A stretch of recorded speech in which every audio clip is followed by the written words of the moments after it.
everyone, welcome to Two Car Pros. My name is Ryan, and today is really exciting because we're going to be finishing our how to build a Ford 5.4 liter 3-valve. This whole series is here on YouTube where I show you exactly how to take the engine out of the truck, rebuild the thing, and put it back. Every single nut and bolt, anything you need to know on how to rebuild this engine and keep your old truck on the road and running mint. So today is just kind of finishing everything up. We're putting the spark plugs in, we're putting the intake on, we're putting the radiator fan on, filling it with coolant, checking around, and then at the very end, we start it up and drive it around, and I'm so excited to get started. But before we do, let's go ahead and thank our incredible sponsor, Summit Racing. Summit Racing has been with us for a few years now. We've built quite a few engines with them, and I've used them for decades before they were my sponsor. They have the best selection, amazing customer support, and excellent returns when you don't get something quite right. So make sure you buy all your speed parts from summitracing.com. With all that out of the way, let's go ahead and jump into our build for the final time. So now we can replace our radiator fan. And you know, this unit looked pretty good and was working when I took it out, so I'm just gonna go ahead and put that back in. And it takes a little bit of negotiation to get it down into its home. There we go. And then we can start threading it.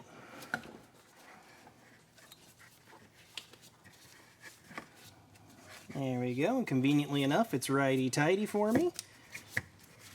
Sometimes they're reverse threads, so you gotta look out for that.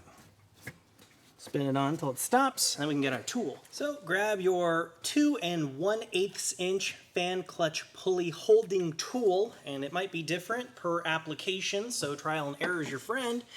And basically the same as the install is basically the reverse of the install, so we wanna just hold on to our bolt with the tool like that, and then grab our wrench. Mine happens to be a 1 7/16.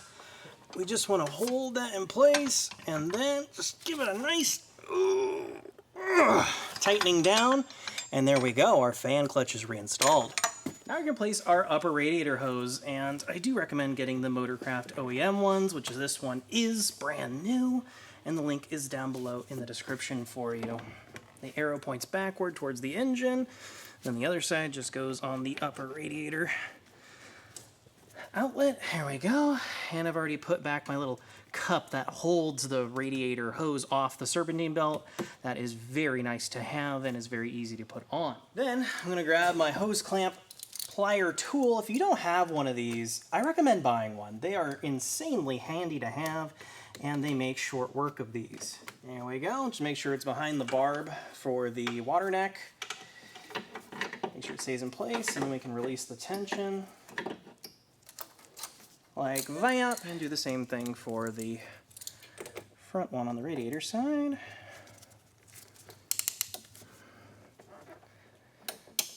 This one seems a little easier.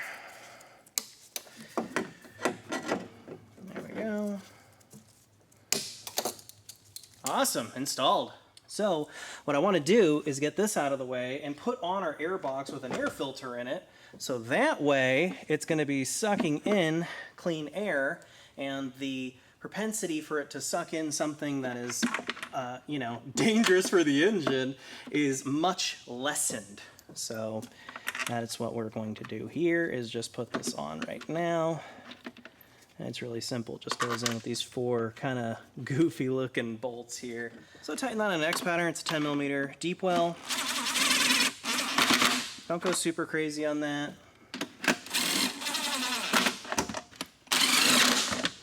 And there you go, looks nice. And then we can take the drawer out and put in our new air filter. And you just set that right in. It's probably the easiest maintenance item to do on the truck. Put that in its home and lock her down. So here's a big step. Let's go ahead and put engine oil in our engine. I know, crazy, because we don't want to, you know, crank it without any engine oil in it. And we're just going to put 7 quarts of full synthetic 5W20.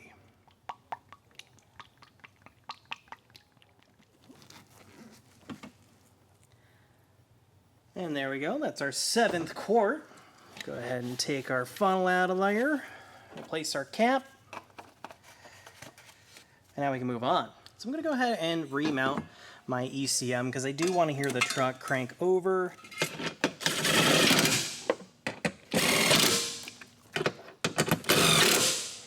Nice. The cool thing about this truck is it has like a little handle, little hand that sticks out there and holds onto it for you. And I only have 3 of these bolts. Normally there's 4, but 3 is good enough.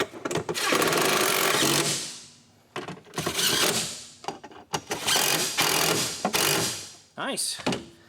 And then, all the way back at the beginning, remember I labeled these so I couldn't mix them up. So put number 2 in the second slot. Number 1 right here. And then this one you can't mix up because it's physically smaller. There we go. So now we can replace our battery, and I wandered out to Costco and got myself a brand new battery. It is made by Interstate, group size 65. And I always advocate going to Costco because it is so much cheaper. I think this whole battery was $114 at other auto parts stores. I think they wanted something like $220. So yeah, it's about half. So it's absolutely worth it. And we can just replace our positive first. And of course, when you are working on a battery, make sure you don't accidentally touch the negative when you're working with the positive and vice versa. There you go, looks pretty good. Put the protective cover back on there. So before we connect the negative, what we're going to do is just barely touch it to there. We're not gonna like try and tighten it on or anything right away. We're just gonna touch and let go, because if there's like an excessive draw or something somewhere and everything's getting crazy and there's tons of sparks, technically it can ignite the off gases from the battery and explode and hurt you or worse. So we want to avoid that. It's rare, but it can happen. So just give it a touch. Absolutely nothing for us, so we are good to go.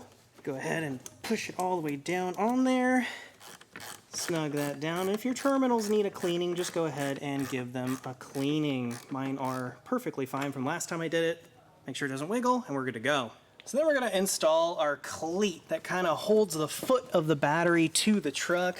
We really don't want this battery going anywhere. Get that started. It's an 8mm headed bolt. And sometimes you got to jiggle the battery just a little bit to get it to kind of seat on there. And then just snug it up.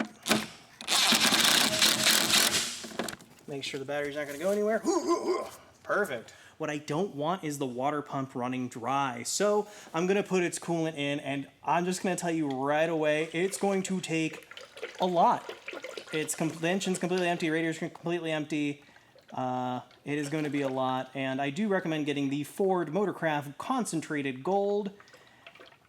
It is the coolant for this truck. So for every bit of coolant you put in, go ahead and put in that much distilled water. This was about half this container, so that's about half this container. This is a gallon, so now I need to add 2 quarts of distilled water, and keep doing that until it shows up on the line on the reservoir. So go ahead and put in half of this distilled water, and just keep doing that.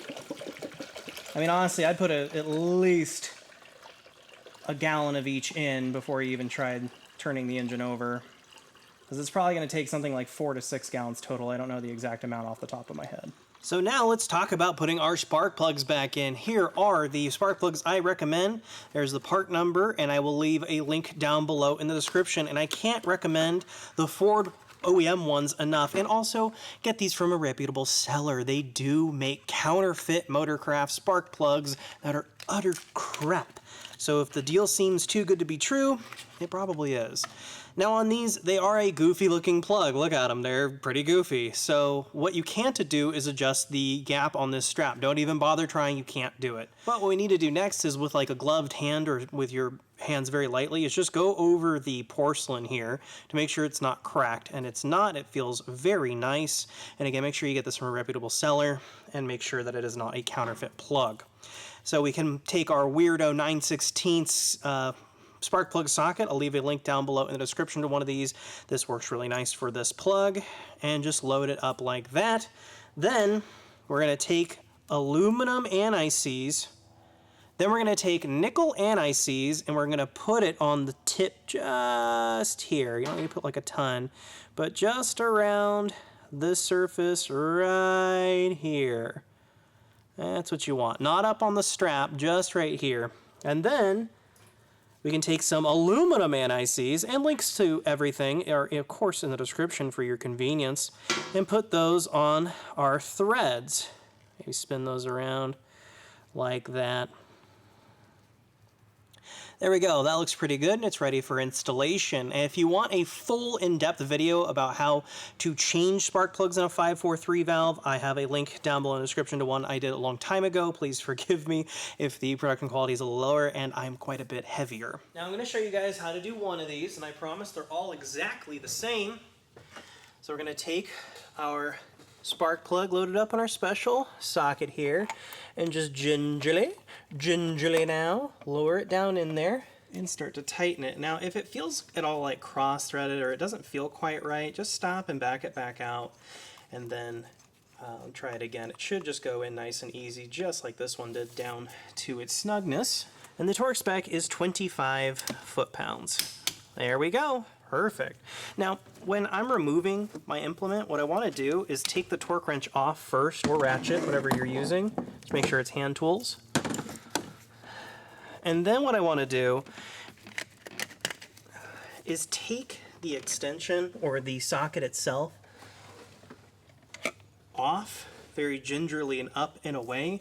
And the reason I'm doing that very carefully is you don't want to, bend the socket like this while you're taking it off and crack the porcelain, because if you crack the porcelain on the plug, it's junk. Go ahead and take it out and put another one in. And then we can replace our ignition coil. Again, I'm only going to show you one because they are all exactly the same. I have my original Ford OEM ignition coil here, and I do recommend getting the Ford OEM. A lot of people get aftermarket versions of these coils and have lots and lots and lots of problems, so I do recommend them. You can get them from your Ford dealer or any reputable online parts distro, and you just slide that on, and it is just a 7mm bolt, so be gentle. Doesn't have to be Hulk tight.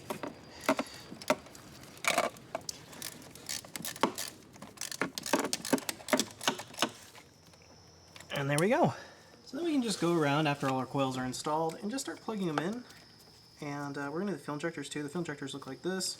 And they only go on the one way. So you hear that nice click. And then there should be another one right here. And don't mix these up. There should be 4 per each side. You can't mix up like injector to coil, but you can put this coil on the next cylinder, so just be wary of that.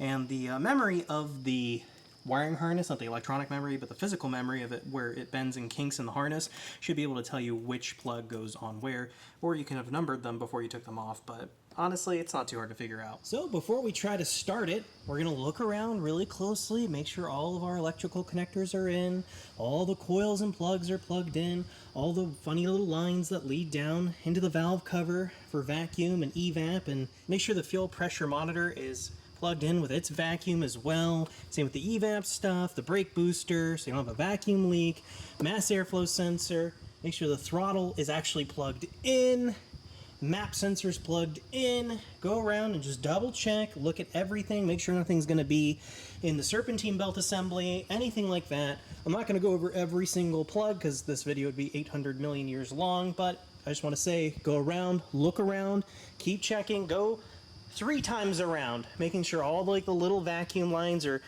plugged in so you don't have a vacuum leak, and all the plugs are in their homes, and then we should be ready to start it. Check our oil pressure, look underneath it, make sure everything is happy. So here's the really exciting part. All that work, all that effort, putting everything you can into something, and it comes down to this singular moment where you've really hoped you've done everything correctly, and if you've gone slow, you have. What I want to point out is that I have funnels ready for my coolant reservoir, my power steering reservoir, and my transmission. My transmission already has 7 quarts in it, but I think the total number is like 12 to 13. I'm gonna have to check that as it's running, as it's warmed up and go through gears and stuff, so that will be its own thing. As long as you don't try to make the transmission do work while it's low on fluid, it should be just fine. We'll be able to start it up and idle and make sure that this thing is okay. Here we go.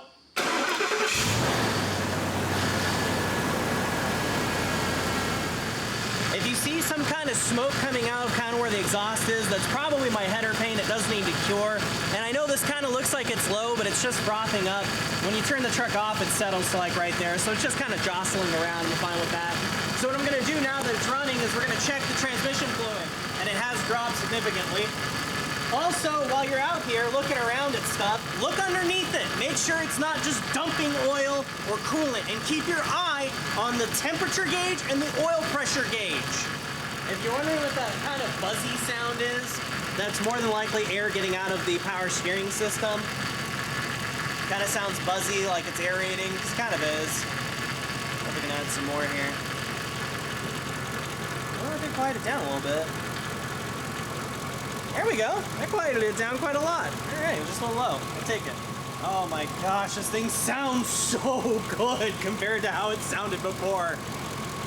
Listen to it. It's running like a top. Okay, so we can see on the transmission dipstick, it's like almost over full.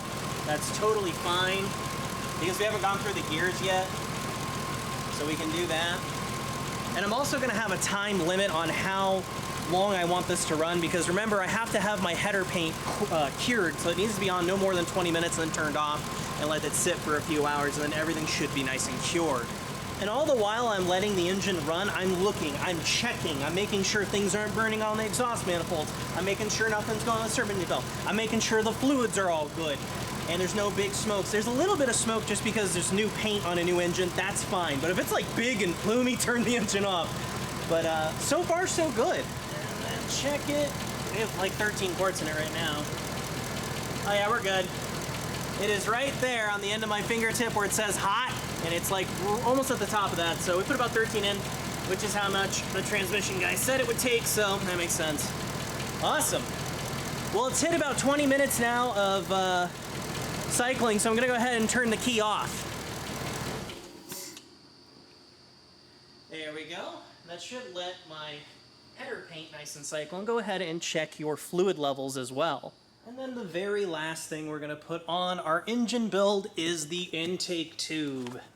So it just kind of goes like this. This part goes into the fender over there. This part goes into the airbox itself, and then it kind of just plops down, and then you just put the bolt into its home on that mount. I've reinforced mine with some washers because the hole's kind of gotten big on the intake tube. And then 10mm socket. Make sure it's nice and it's home. And that's our last bolt on this engine build. So I've been running the truck for a little bit now, and I've just been looking around, making sure everything's okay, keeping an eye on the coolant. I actually saw a big old air bubble blurp up into the coolant reservoir. It's still within range, so I'm comfortable running it for now, but I might top that off later, of course, when the system is cool. Keep an eye on your power steering reservoir. That looks fine. After it's been running for a bit, check your oil dipstick, make sure that looks good. And then, of course, look underneath the truck. Is there anything dripping? Nope, I just see a body clip from a previous project and a little bit of water coming out of condensation out of the exhaust, but it's not leaking transmission fluid, oil, coolant, you know, the really important stuff. Now that it's up to temp, as you can see, it is right up to 10, it's not overheating, everything's good, oil pressure looks good, volts are good, no check engine lights, no errors, no anything. Then go ahead and get the heater and put it up to absolute maximum. I'm gonna turn it up here, you might not be able to hear me. And feel the air. Is it hot? Mine is very, very, very warm. And why is that important? Why did I have you check and make sure that that's hot? Because if there's an air bubble in the heater core over there, your engine will overheat. It'll be a problem. There's air in the system. Coolant systems really don't like that, so you want to make sure for that. And if this is just kind of either like lukewarm or not warm at all, and you know your blend door actuator's good, then there's an air bubble in the system, and that has to be sorted out. So now all the wrenching is done. We've checked and double checked every last fluid and bolt, all the hard work, everything comes down to this moment. And that's closing our hood and taking for a drive. Now it all comes down to this moment, the test drive. So go ahead and keep an eye on all your gauges while you go out and take a short test drive. Oh yeah.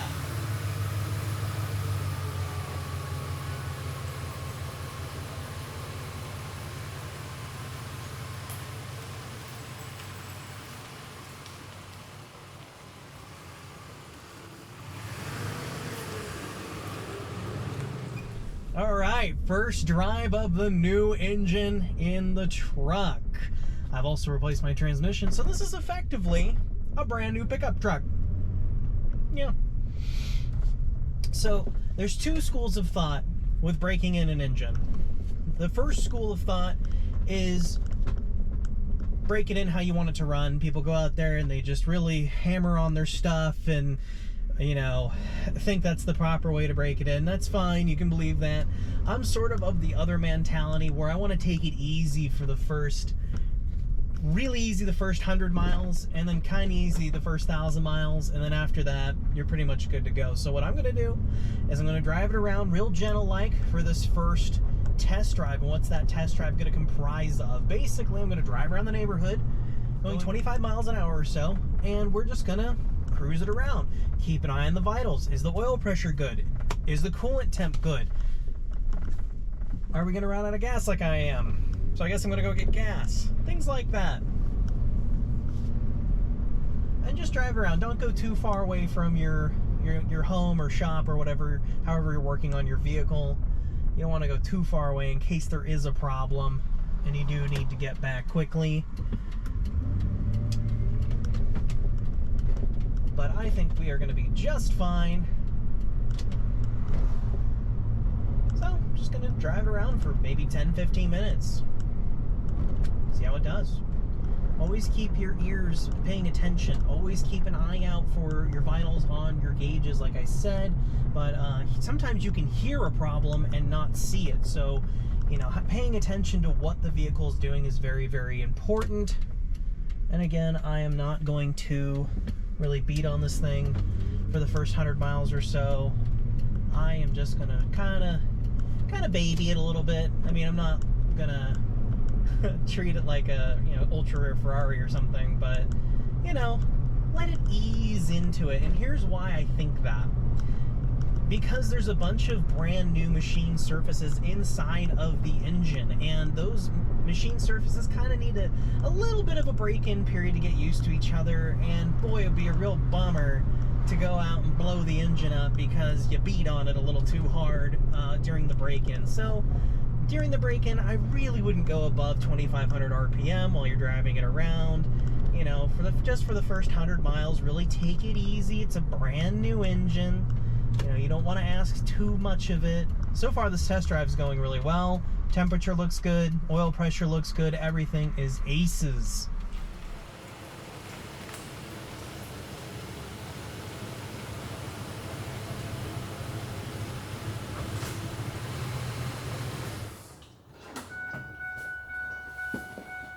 Whew. All right, now that's what I call a successful test drive. If you found anything that kind of went awry in your test drive, go ahead and recheck everything. It's really easy to change things before they're broken. So if you have any kind of inkling that something's not quite right, now's the time to stop and check on that. But for this truck, this thing's back on the road and ready to go. So I'm going to go ahead and drive it about 100 miles or so, and then what we're going to do is change the oil and take the filter apart. So with the power of YouTube, let's do that now. And just like that, we have put 100 miles on our truck. It's probably more like 250 or so. And I've already taken our oil filter out of the truck. You're not really missing much there. You might notice that we had a Summit filter, now we have a Ford filter, and that is because I've already actually done this scene, but my camera unfortunately met its demise and took that scene with it. So I'm gonna have to recreate it for you. I promise you it was exactly the same as what's gonna happen here because the first filter was just fine like this one will be. But the steps for you are all exactly the same. So we're gonna go ahead and get our filter cutter opener tool, open it up, put it on the body of the filter here, and tighten it down, and go around.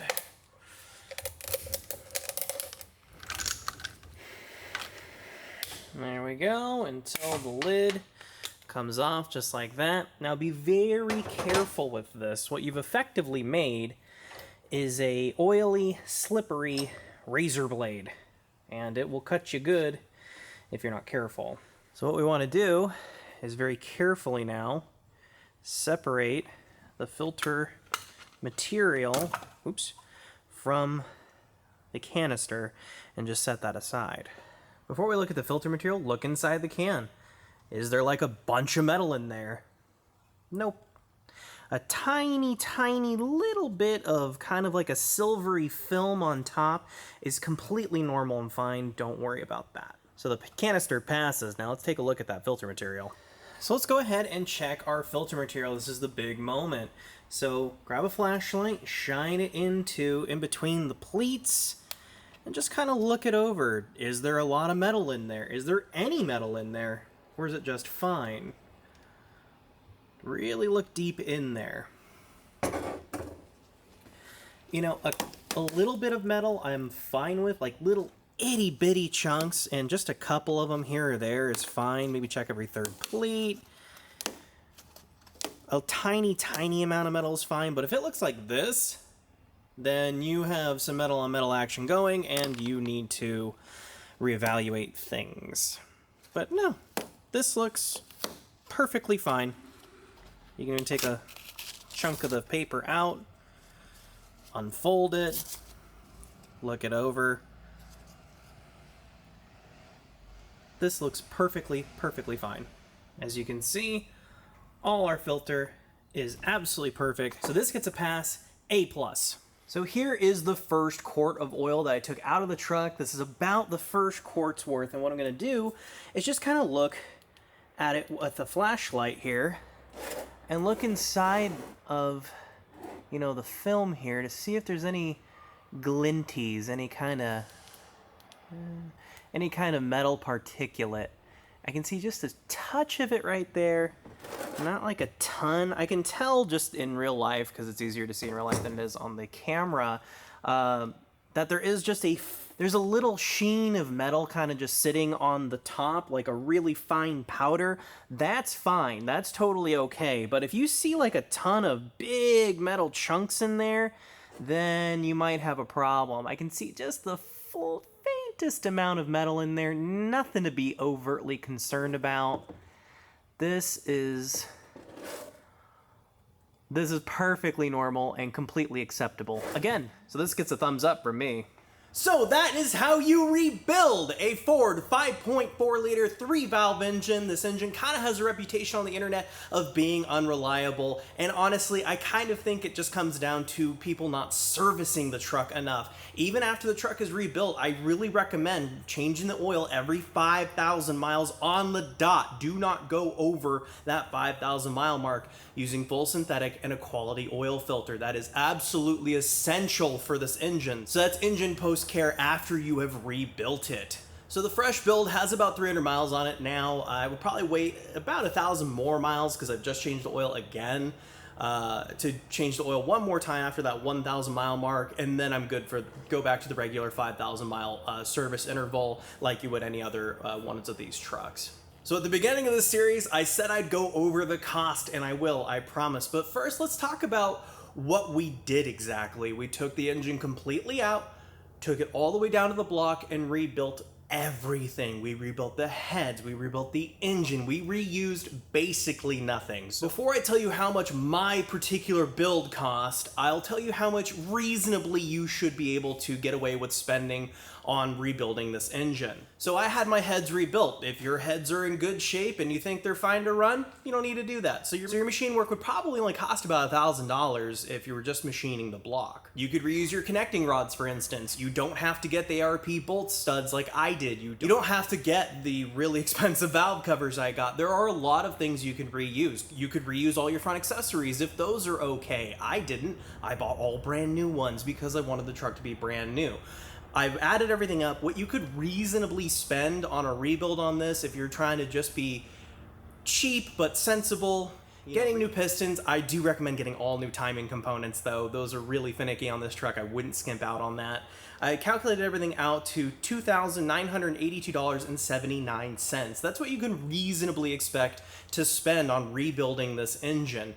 Could you spend more? Oh yeah, absolutely. But you could reuse a lot of things. You don't have to buy the most expensive tier of things like I did on my build, but you're looking at like $3,000, maybe like $3,500 if you want to get some new accessories and some new roller followers or something like that. But if your cams are fine, reuse them.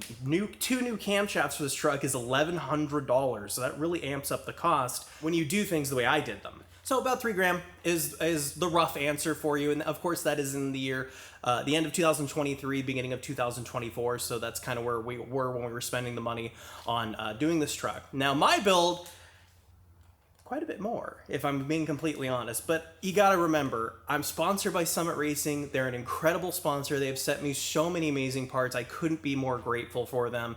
And I had my heads rebuilt. And I didn't reuse my connecting rods. I got brand new ones from Summit. I have really expensive valve covers, really expensive main cap bolts. I mean, anywhere where you could have better parts, trust me, I went the extra mile, and I did that because I personally wanted the truck to be absolutely brand new. I wanted to be the best 5.4 3-valve out there.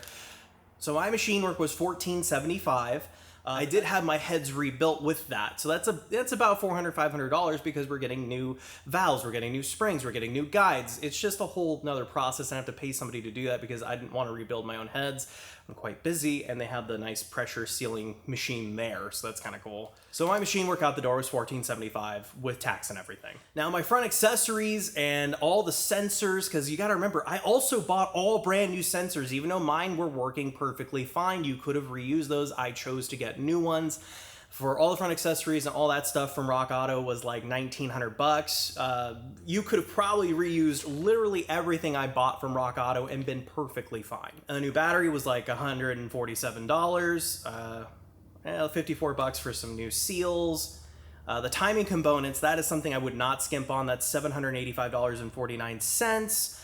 And then the stuff Summit sent me is like $3,100. But again, I did get new connecting rods. I did get new valve covers. I did get expensive ARP fasteners, things like that. So it all adds up really quickly.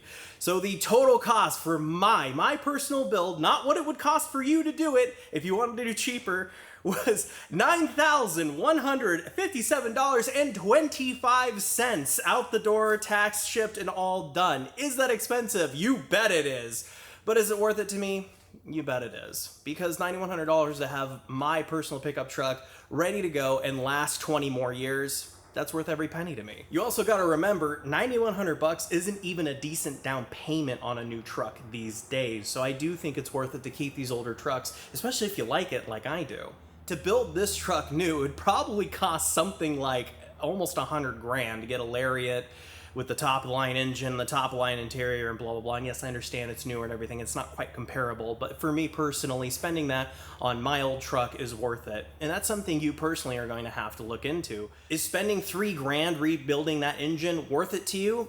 I would say in most cases, yes, but that's a personal decision, and I leave it up to you. Let me know down below in the comments what you would spend on your engine. Would you go my extreme route, and I am the top of the top extreme route, or would you go the cheap route, which is like $2,900, 3 grand? I don't know. What's the best option for you? Let me know down in the comments.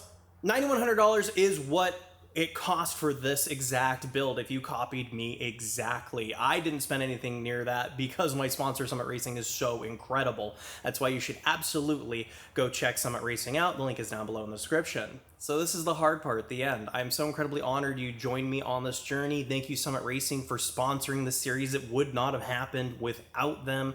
It has been so amazing to be able to take this engine apart and put it back together and show you guys exactly how to do it so you at home can do it in your garage without any crazy mechanical knowledge. All you have to do is watch this video and follow along. So the link for the playlist here on YouTube is down below in the description in case maybe you missed any kind of steps. It's easy to do, but the great thing is it'll always be here on YouTube and you can always just go back and re-watch it if you've missed something.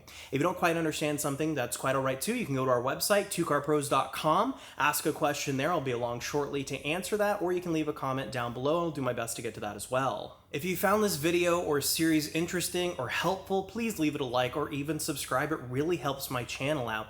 Thanks again for watching. Thank you, Summit Racing, for sponsoring this series, and I'll see you next time. Yes! Thank goodness.